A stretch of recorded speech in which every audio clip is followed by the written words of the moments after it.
Joining us now, country music superstar legend Ricky Skaggs and his wife Sharon White. Ricky, Sharon, thanks so much for joining us on Middays.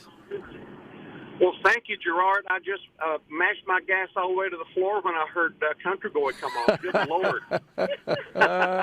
That's awesome. All right. I bet you they've been more speeding tickets probably from that song than anything I could think of. That's probably true. Well, some songs, while you're in a vehicle in the driver's seat, some songs just kind of inspire you to rev it up a little bit, don't they? Yeah, it really does. Well, it is an honor to have you guys on the program today. So tell our audience what you got going on with Marty Stuart's Congress of Country Music. You're going to be performing in Philadelphia, right? Yeah, Friday night. We're really excited about it. I know Marty and Connie's going to do tomorrow night, Thursday, and so we're coming down especially early to see them. And this has been such a dream and such a project for Marty for so long, and we just didn't want to miss this. This is grand opening weekend, and we wanted to be there to support him. We've known Marty, since he was 14 we were all years. Teenagers. Yeah, no kidding. Yeah. So they've been just long friends. And of course, Connie Smith is like a big sister to all of us here in Nashville that love her and know her, and so we just wanted to be there. So he called me a couple of months ago and asked me and Sharon to come down and take Friday night, and so Kentucky Thunder's coming down, my band, and we're gonna play some hot bluegrass, and then we're going to be doing some songs from mine and Sharon's CD called Hearts Like Ours, and it's going to be a great time. We might throw a Christmas song in or two, too. Sure. So we're happy about that. That is awesome. And we, of course, Ricky, Sharon in Mississippi, as you can imagine, we're awfully proud of Marty Stuart and certainly supportive and just excited about his project here with the Congress of Country Music that he's going to locate in Philadelphia. And we're especially proud and want you guys to comment on this about Mississippi's connection and rich history in country music. Well, it has had a long history. There's so many people from Mississippi that have migrated to Nashville and become great entertainers and recording artists, songwriters, and I just feel like Marty's going to inject a whole lot of energy into that area of Mississippi and just encourage artists, to really come up with kind of rediscover their sound again, and not, be an original and not be a copy like a lot of people come to Nashville and want you to be a copy of something else, but God knows where he wants you to be raised up, and so I think that when we're born in Kentucky, we're going to sound like Kentucky, and if we're born in Mississippi, there's going to be an element of the South that is not in Kentucky. So that's the way we look at it. That's a good way to put it, but all part of that same genre that is loved by millions across the planet. Sharon, you perform with your sisters, Sharon, and also with Cheryl and your father, Buck, in this group called the Whites. And I read your story about that. What inspired you, it appears, is just your belief in the value and the power of family. Yeah, we grew up, Cheryl and I grew up hearing Daddy and Mom sing and play. My dad was always playing music. He was always part of a band. And it was the most natural thing in the world for she and I to sing, too. And he always wanted, he wasn't satisfied with just jam session in the living room. He wanted to perform. He wanted to do our music, do his music for people to hear it.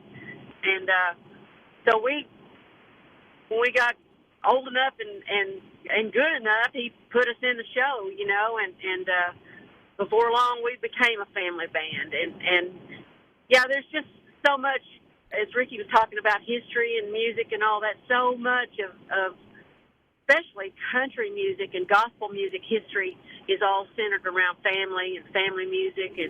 And all of that is part of what the Whites have been. My dad was born and raised in Texas, and so he's a honky-tonk Western swing piano player and mandolin player at heart. But the main element of our music is the family thing, and he loved mandolin, loved Bill Monroe. So there's so much acoustic music that's part of what we do too. And we moved to Nashville.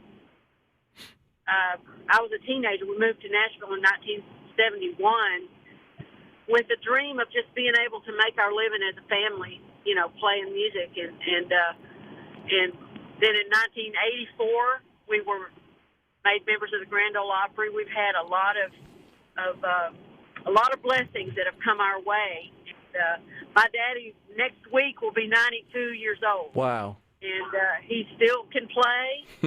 He's losing his memory. He has Alzheimer's, and so his memory is fading, but his music isn't going anywhere. He loves music, and we still play the Opry from time to time, and I'm just thankful and blessed that we've had so many good years as a family to be able to play. And I'm thankful that I can still go out and sing with Ricky. Cheryl is on the road this whole month with her daughter and son-in-law doing a Christmas tour. They were her son-in-law is Andy Leftwich, who played in Ricky's band, Kentucky Thunder, for about 15 years, I think. Nearly, yeah. And so he and Cheryl's daughter Rachel have their own thing going now, and they're doing the Christmas tour and this month. And Cheryl is getting to tour with her daughter and son-in-law. So it just goes on. And family is a wonderful part. It's just a wonderful part of all of it. I'm thankful for that. That's awesome. Ricky, you got a big old trophy case. I just got to brag on you a little bit. 15-time Grammy Award winner, legendary, maybe the best of all time guitarist Chet Atkins said that you single-handedly saved country music. That is incredible.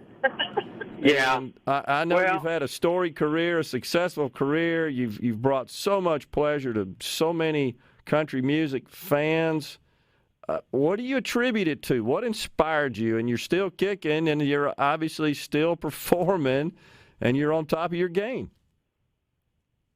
Well, I always tell people when I hear that Chet quote that Chet was not taking his meds that day. I don't know about that. Well, he was a dear friend and someone that I really looked up to a lot.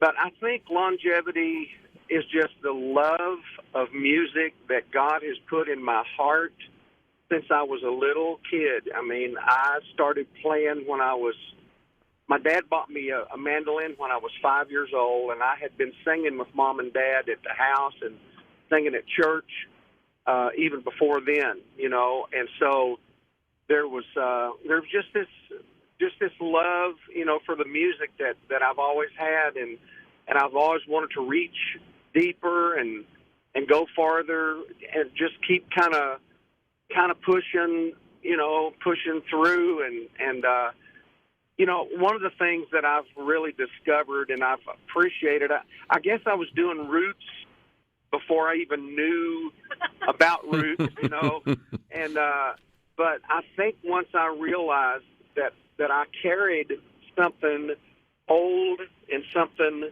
from the mountains and something, in the hills and the hollers, and that people loved that, people could identify with that because of the purity and the realness of the music. I think I really started trying to celebrate that, not look at it as I'm just an old stick in the mud or an old fud, but I think I really started trying to celebrate that and honor it and bring dignity to it, because I think Patty Loveless, I've been her song how can I help you say goodbye? That came on my mind this morning as soon as I woke up. That's awesome. And I just thought about how much I love her, and that she feels like a sister every time we're around each other. She is great. We just have this Kentucky Gotcha. Kentucky love for each other and honor and respect for what she carries as well. So, we're proud people in the mountains, and I know Marty's very proud of his upbringing and where he came from. And I'm sorry to interrupt you, Rick. We got to go, but you guys are great. We are so grateful you joined us today. Good luck to you, and thanks for being in Mississippi to